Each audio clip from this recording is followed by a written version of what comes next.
तंजीला फैसला आ गया, पीटीआई से बल्ला छिन गया। आप इस फैसले को खास तौर पर दूसरी सियासी जमातों के लिए कितना फायदेमंद होगा और पीटीआई का कितना बड़ा नुकसान है? पीटीआई के लिए तो यकीनन बहुत बड़ा नुकसान है। बल्ले के निशान के साथ पूरी पॉलिटिक्स और इमरान खान साहब की शख्सियत जुड़ी हुई है और उससे हटके ज़ाहिर वोटर्स के लिए बड़ा मुश्किल होता है। तो ये भी याद रखिए कि पाकिस्तान में जो ज़्यादातर वोटर्स हैं वो रूरल साइड से होते हैं, पढ़े लिखे नहीं होते। तो जो इंतखाबी निशान होता है किसी भी जमात का, वो उसकी पहचान होती है और वोटर की भी अपनी एक एसोसिएशन होती है। तो ज़ाहिर उनको बहुत नुकसान हुआ है। फिर एक पार्टी के तौर पे कंटेस्ट ना करने की वजह से जो रिजर्व सीट्स में उनका शेयर है वो भी उनको नहीं मिलेगा। जो नंबर गेम है पाकिस्तान तहरीक इंसाफ उसमें बहुत पीछे चली गई है और जितने भी आज़ाद उम्मीदवार वो उतारेंगे बहुत सारे निशानात होंगे उनके पास और उन इंतखाबी निशानों के साथ क्या वोटर्स का रिस्पॉन्स होगा।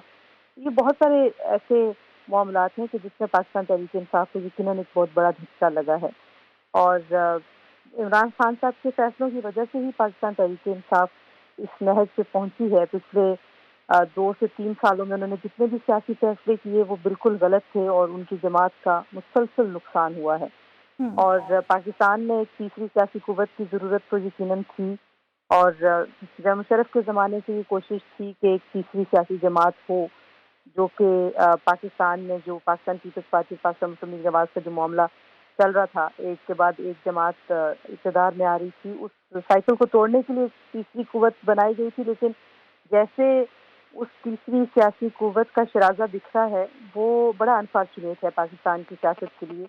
पाकिस्तान तहरीक इंसाफ ने कुछ बहुत अच्छे ट्रेंड्स भी सेट किए थे, नौजवानों को बहुत मोटिवेट किया था। लेकिन जमात जैसे हाईजैक हुई और जिस तरह से इमरान खान साहब ने गैर सियासी फैसले की, तो ज़ाहिर है वो एक सियासी आदमी नहीं है, उनको ज़बरदस्ती सियासतदान बनाया गया था। जो गैर सियासी फैसले आज इसका नतीजा है। आप ये भी पूछ रहे थे कि दूसरी सियासी जमातों को इससे क्या फ़ायदा होगा। देखिए, ये जो सियासत है ये बहुत ही एक ऐसा अ, पेशा है, एक ऐसा शोबा है कि जिसमें वो जैसे कहते हैं ना कि दुश्मन मरे और खुशी नहीं करनी चाहिए। ये पाकिस्तान की सारी सियासी जमातों के साथ ही हो चुका है और आज अगर वो इस बात पे खुशी मनाएंगे तो मैं नहीं समझती कि ये दायरा यहाँ पे रुक जाएगा। कल किसी और सियासी जमात की बारी होगी। मसला ये है कि इससे सियासत का नुकसान हुआ है, पाकिस्तान में जमहूरियत का नुकसान हुआ है और अब अगर सियासी जमातें बैठ के ये तय नहीं करेंगी कि इन इंतखाबात के नताइज के बाद की सूरत हाल को कैसे उनको सोचना चाहिए, कैसे फोर्सी करना चाहिए, कैसे उसको संभालना होगा, तो फिर मामला पाकिस्तान के लिए बड़ा ख़राब हो जाएगा। तो मुझे नहीं लगता कि इससे किसी का फ़ायदा हुआ है या किसी का फ़ायदा हो सकता है क्योंकि पाकिस्तान में इंतखाबात की धांधली और इंतखाबात पर सवालात की वजह से पाकिस्तान पहले बहुत सारी क्राइसिस देख चुका है। पाकिस्तान का एक हिस्सा पाकिस्तान से अलग हो चुका है। तो अब ये जो मामलात हैं ये बड़े गंभीर हो गए हैं। पाकिस्तान तहरीक इंसाफ का बयानिया मजबूत हो गया है। पाकिस्तान तहरीक इंसाफ ने बहुत गलतियाँ की हैं, बहुत उनकी सियासी गलतियाँ हैं। वो बिल्कुल बाशऊर सियासी जमात के तौर पर उन्होंने नहीं काम किया और इमरान खान साहब खुद बहुत ही इमेच्योर अपनी अना में फंसे हुए आदमी थे। लेकिन इसके बावजूद इस पार्टी के साथ नौजवान हैं, इस पार्टी के साथ बहुत सारे ऐसे लोग हैं जो जेन्युइनली पाकिस्तान का भला चाहते हैं। तो आज एक पूरी जमात इस पूरे इंतखाबी अमल से बाहर हो गई। तो ज़ाहिर है ये पाकिस्तान के लिए कोई बहुत अच्छा शगुन नहीं है।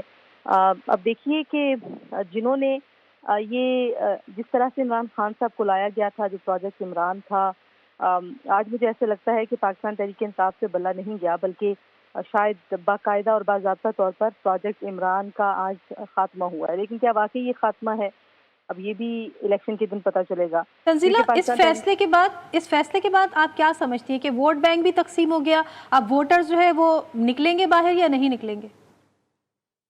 देखिए, पाकिस्तानी कौम एक बहुत जज्बाती सी कौम है। पाकिस्तान में जो हमदर्दी का वोट है वो हमेशा बहुत काउंट करता है और पाकिस्तान तहरीक इंसाफ को बयानिया बनाने का हुनर आता है। पाकिस्तान में उनसे बेहतर बयानिया कोई नहीं बनाता, पाकिस्तान में उनसे बेहतर सोशल मीडिया कोई इस्तेमाल नहीं करता। तो अब अगर वो एक इस तरह का बयानिया बना लेंगे जिसमें वो विक्टिम कार्ड प्ले करेंगे तो शायद हमदर्दी का बहुत सारा वोट बैंक उनकी तरफ चला जाए। लेकिन मैं ये नहीं कहूँगी कि कोई लैंडमार्क किस्म की कोई उनको बड़ी कामयाबी मिल जाएगी और वो क्लीन स्वीप कर सकते हैं, नहीं, ऐसा नहीं होगा। इलेक्शन जो है वो ग्राउंड रियलिटी का नाम है। इलेक्शन सोशल मीडिया पे नहीं लड़ा जाता। इलेक्शन के लिए आपको पोलिंग स्टेशन पे अपने एजेंट्स चाहिए, आपको ڈیڈیکیٹڈ 200 سے 250 لوگ چاہیے جو ایک پولنگ اسٹیشن آپ کا سنبھال رہے ہوتے ہیں. پاکستان میں الیکشن بڑا پیچیدہ معاملہ ہے. اب یہ جو نو مولود قسم کے سیاستدان ہیں جن کے ہاتھوں میں بھی پاکستان تحریک انصاف ہے، یہ جو وکلا ہیں، وکلا تو خیر باہر کی سیاست کرتے ہیں، ان کو اندازہ ہوتا ہے اور قانون کو بھی جانتے ہیں، لیکن کیا ان کے پاس ڈیڈیکیٹڈ ووٹر ہوگا؟ ویسا ہی ووٹر جو عمران خان صاحب کی ذات اور بلے کے لیے شاید باہر نکلتا، ہو سکتا ہے ان لوگوں کے لیے نہ نکلے. چیلنج پاکستان تحریک انصاف کے لیے بھی بہت ہے اور ووٹ بینک یقیناً اس سے ہرٹ ہوگا. اب دیکھنا یہ ہوگا کہ پاکستان تحریک انصاف کا ووٹر آزاد امیدواروں کی طرف جائے گا، کتنا اٹریکٹ ہوگا، یا ان کے پاس کوئی اور آپشن ہے.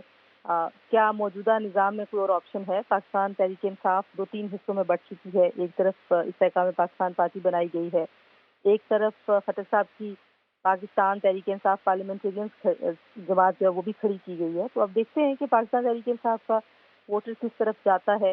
لیکن مجھے ایسے لگتا ہے کہ بہت ہمدردی کا جو ایلیمنٹ ہے وہ عمران خان صاحب کو سپورٹ کرے گا، لیکن تنظیمی ڈھانچہ پاکستان تحریک انصاف کا کیسے سنبھالے گا، اس کو یہ دیکھنے کی بات ہے. اور آئندہ چند دنوں میں جو فیصلے ہوں گے جماعت کی طرف سے ہمیں اندازہ ہو جائے گا.